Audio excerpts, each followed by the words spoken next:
तुम्हें ऐसा क्यों लगता है कि लोग तुम्हें समझे? तुम्हें हमेशा ऐसा लगता है कि जो दूसरा है वो मुझे समझ नहीं रहा है।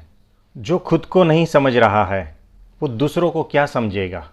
तुम ये निश्चित जानना कि तुम्हारी अपेक्षा ही गलत है। तुम चाहते हो कि दूसरा कोई तुम्हें प्रेम करे, लेकिन वो दूसरा कोई जो खुद को ही नहीं प्रेम कर सका तो वो तुम्हें क्या खाक प्रेम करेगा? तुम चाहते हो कि दूसरा कोई तुम्हें सम्मान दे, लेकिन दूसरा भी तो यही चाहता है कि कोई उसे सम्मान दे। ये जो तुम दूसरों से चाहते हो ना, ये जो तुम दूसरों से मांग रहे हो ना हमेशा, उसे भिखारीगिरी कहते हैं।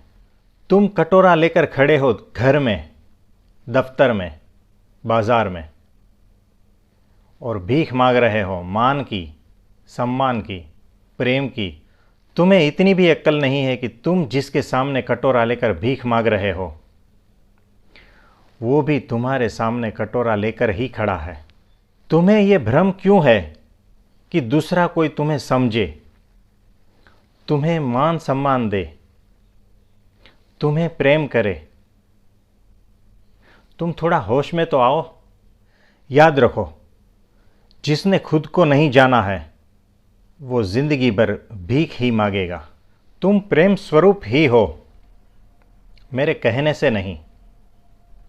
तुम हो ही, पहले से ही हो, लेकिन तुमने खुद को जाना ही नहीं है।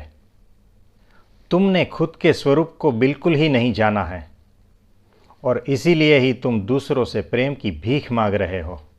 तुम आनंद स्वरूप ही हो, मेरे कहने से पहले से ही तुम आनंद स्वरूप हो, लेकिन तुमने स्व को कभी जाना ही नहीं है, और इसीलिए ही तुम दूसरों से सुख की भीख मांग रहे हो। क्योंकि भिखारीगिरी में तुम्हें मौज है, क्योंकि भिखारी बनने में तुम्हें सुविधा है।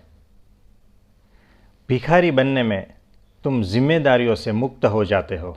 भिखारी बनकर तुम्हें दूसरों पर दोषारोपण करने की सुविधा मिल जाती है, लेकिन तुम ये भूल जाते हो कि तुम जो है भिखारियों के बीच में ही खड़े हो। यहाँ सब लोग अपना अपना कटोरा लेकर ही खड़े हैं, सब भीख मांग रहे हैं, सबके हाथ में कटोरा है। किसी का चांदी का है, किसी का स्टील का है, किसी का बड़ा है और किसी का छोटा है, उससे कोई भी फर्क नहीं पड़ता। तो जिसने अपने आत्म तत्व को जान लिया है वो भीतर से अमीर बन जाता है। उसकी अमीरी के सामने दुनिया की सब अमीरी भिखारी जैसी हो जाती है। उसकी अमीरी को दुनिया का कोई भी अमीर खरीद नहीं सकता। मैं चाहता हूँ कि तुम उस आत्म तत्व को जानो, तुम उस आत्म तत्व में स्थित हो जाओ और अमीर हो जाओ। Thank you.